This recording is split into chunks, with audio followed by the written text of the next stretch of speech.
पंच केदार रोमांच प्रेमी पर्यटकों के लिए बेहद पसंदी की जगह है। रुद्रनाथ, तुंगनाथ, केदारनाथ, मदमहेश्वर एंड कल्पेश्वर। इस पंच केदार की महाभारत में बहुत सुंदर कथा है। कुरुक्षेत्र के युद्ध के बाद पंच पांडव रिश्तेदारों को हत्या और ब्राह्मण की हत्या का पाप से छुटकारा पाने के लिए देवादिदेव महादेव का आशीर्वाद लेने शिवालय काशी धाम गए। लेकिन वहां महादेव को ना देखकर उन्हें निराशा हुई। फिर वे आगे उत्तर की तरफ हिमालय में चले गए। अंत गढ़वाल हिमालय में उन्होंने एक विशाल देह सांड को घूमते हुए देखा। पहली नजर में ही मंजली पांडव भीम को यह एहसास हो गया कि महादेव स्वयं सांड का वेश में घूम रहे हैं। फिर वो जाकर सांड को पकड़ लिया और फिर सांड भी भूमिगत हो गई और गायब हो गए। ऐसी छुपी हुई स्थिति में ही महादेव ने गढ़वाल हिमालय की विभिन्न स्थानों पर पांच पांडवों का दर्शन दिया। केदारनाथ में बैल का कुबार, तुंगनाथ में भुजा, रुद्रनाथ में सर, मदमहेश्वर में नाभि और पेट और कल्पेश्वर में जटा दिखाई दिया। बहुत लोग यह पंच केदार यात्रा करते हैं, लेकिन इन पांचों केदारों को एक यात्रा में दर्शन करने में काफी समय लग जाता है। इसलिए कई लोगों को ये यात्रा करने का मौका मिलता ही नहीं है, या फिर व्यस्त जिंदगी का विभिन्न कारण से ये यात्रा ना कर पाए। इसलिए हमने पंच केदार ट्रेक रूट के कई भाग में विभाजित किया है। इस यात्रा में आप पंच केदार को 2 केदार, तुंगनाथ और मदमहेश्वर के दर्शन कर सकते हैं। साथ में उच्च हिमालय का एक स्वर्गीय झील देवड़िया ताल भी देख सकते हैं। यहाँ हम आपको केवल ट्रेक रूट के बारे में बता रहे हैं। यहाँ भी रात्रि आवास का उल्लेख किया गया है, वह यात्री निवास उपलब्ध है, लेकिन ये सभी जगहों पर आपको बुकिंग करनी होगी। फिलहाल बुकिंग में कोई दिक्कत ना होनी चाहिए। इंटरनेट के ज़माने में पूरी दुनिया लैपटॉप और मोबाइल का स्क्रीन पर आकर कैद हो गया है। बस एक बात याद रखें कि किसी भी तरह बिना जरूरी दस्तावेजों के किसी को पैसा ना भेजें। पूरी पैसा तो कभी नहीं, सिर्फ यहाँ ही नहीं, कहीं भी, क्योंकि हर क्षेत्र की तरह पर्यटन क्षेत्र में भी धोखाबाजों का संख्या कम नहीं है। ये बात याद रखिएगा। आइए अब और समय बर्बाद ना करके आज का वीडियो शुरू करें।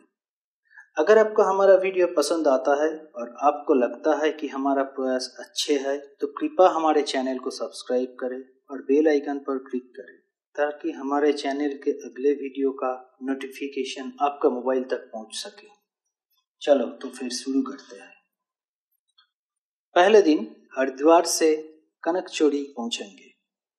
कनकचोरी की ऊंचाई 9186 फीट है। हरिद्वार से कार से लगभग 3 घंटे लगते हैं। दोपहर का भोजन श्रीनगर में कीजिए। कनकचोरी में उस दिन विश्राम। दूसरे दिन सुबह जल्दी ट्रैक शुरू करें और कार्तिक स्वामी टेम्पल में जाएं। मार्ग ग्रेजुअली अप है। मंदिर का टॉप से सूर्योदय देखें। मंदिर दर्शन के बाद कनकचोरी वापस आइए। दोपहर तक ही लौट सकते हैं। फिर रांची के लिए निकालें। दोपहर का भोजन उखी मठ में कीजिए। रात रांची में बिताओ। तीसरा दिन सुबह जल्दी ट्रैक शुरू करें और रांची से नानूर के लिए निकलें। मार्ग 11 किलोमीटर है। रात्रि का विश्राम नानूर में करें। अगला दिन यानी चौथा दिन नानूर से मदमहेश्वर, डिस्टेंस 8 किलोमीटर है। आज का गंतव्य 5 केदारों में से एक मदमहेश्वर है।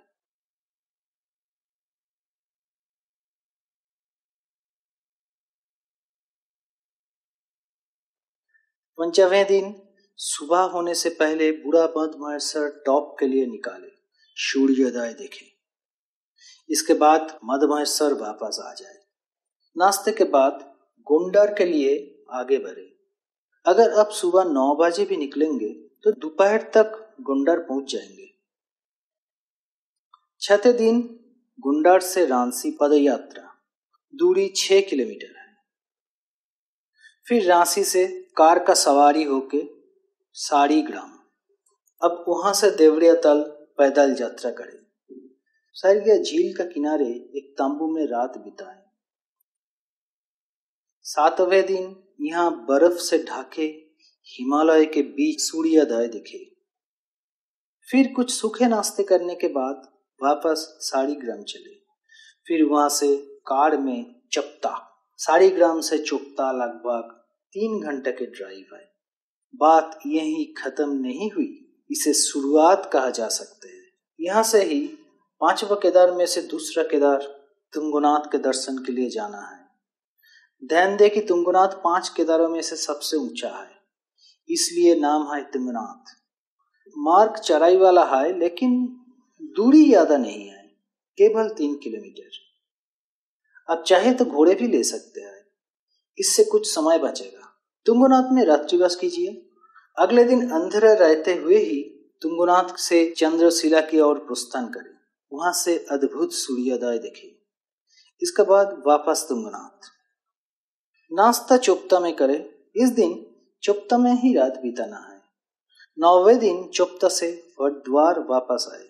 रास्ता पर दोपहर का भोजन कीजिए। अगले दिन यानी 10th डे हरिद्वार में विश्राम कीजिए। 11वें दिन हरिद्वार से वापसी की ट्रेन। जय बाबा मदमाहेश्वर।